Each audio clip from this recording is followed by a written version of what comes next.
সত্যি ছেয়ে গেল দেশের আকাশ নীল বিদ্রোহের ঘনঘটায়। বাধ্য হলো ব্রিটিশ সরকার নীল করের অত্যাচারের ইতিবৃত্ত খতিয়ে দেখতে।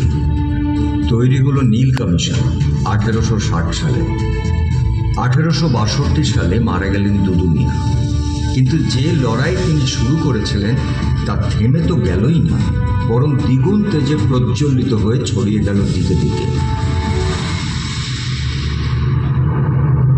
1905 দেশ জুড়ে বিপ্লবের দিকে দিকে আগুন। তারই মধ্যে হিন্দু মুসলমানের বিভেদ তৈরি করতে লর্ড কার্জনের বঙ্গভঙ্গের ঘোষণা। বিক্ষোভে উত্তাল সারা দেশ। বিলিতি জিনিস বর্জন করা শুরু। জন্ম নিল স্বদেশী আন্দোলন। ব্রিটিশ সরকার সিদ্ধান্তে অনড়। জনরোষ উত্তাল হয়ে উঠল। স্বদেশী আন্দোলনের রূপ বদলে গেল স্বাধীনতা আন্দোলনে। গুপ্ত হত্যার শিকার হিসেবে বেছে নেওয়া হল কুখ্যাত ব্রিটিশ অফিসারদের, যাদের একজন magistrate Douglas Kingsford. Khudiram Bose আর প্রফুল্ল চাকি এই কিংসফোর্ডকে লক্ষ্য করে বোমা ছুড়ল মুজফ্ফরপুরে, কিন্তু লক্ষ্যভ্রষ্ট হওয়ায় বেঁচে গেলেন। এই ঘটনায় অনেক বিপ্লবীকে গ্রেফতার করা হয়। এদের মধ্যে ছিলেন কানাইলাল দত্ত, ছিলেন সত্যেন্দ্রনাথ বোস, নরেন্দ্রনাথ গোস্বামী। 1908 সালের মে মাসের গোড়ার দিকে কয়েদ করা হয় তিনজনকে এই জেলখানায়।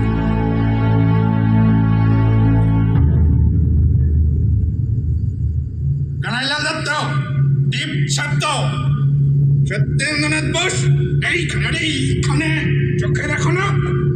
নরেন্দ্রনাথ গোস্বামী আরে এইখানে, এইদিকে। কানাইলাল, আজ জেল হাসপাতালে নরেনের সাথে দেখা হবে, মনে আছে তো? থাকবে না? আন্দোলনের শত্রু সে, রাজসাক্ষী হয়েছে জেল থেকে ছাড়া পাওয়ার জন্য। বেঈমান! কিছুতেই না, ওকে রুখতেই হবে। হ্যাঁ জানি, ওর মুখ বন্ধ করে দিতে হবে চিরদিনের জন্য। আমার রিভলভার তৈরি, তোমার? অগ্নিযুগের হুতাশন আহুতি চাই, তৈরি আমিও। ওই আসছে বিমানটা, সঙ্গে আবার পাহারাদার হিগিন্স সাহেব। নরেন্দ্রনাথ, ওইখানে বসো, ওই বেঞ্চে। ঠিক আছে সাহেব। সাহেব, মনে হয় কানাইলাল কিছু বলতে চায় আমাকে।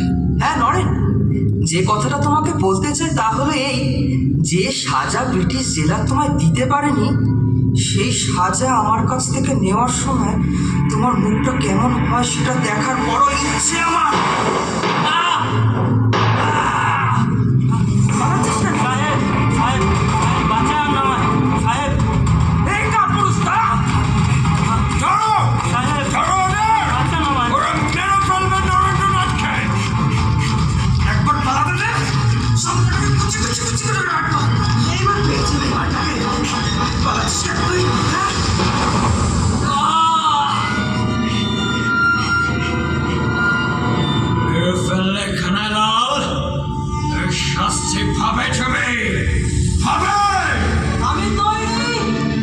আমি সকলকে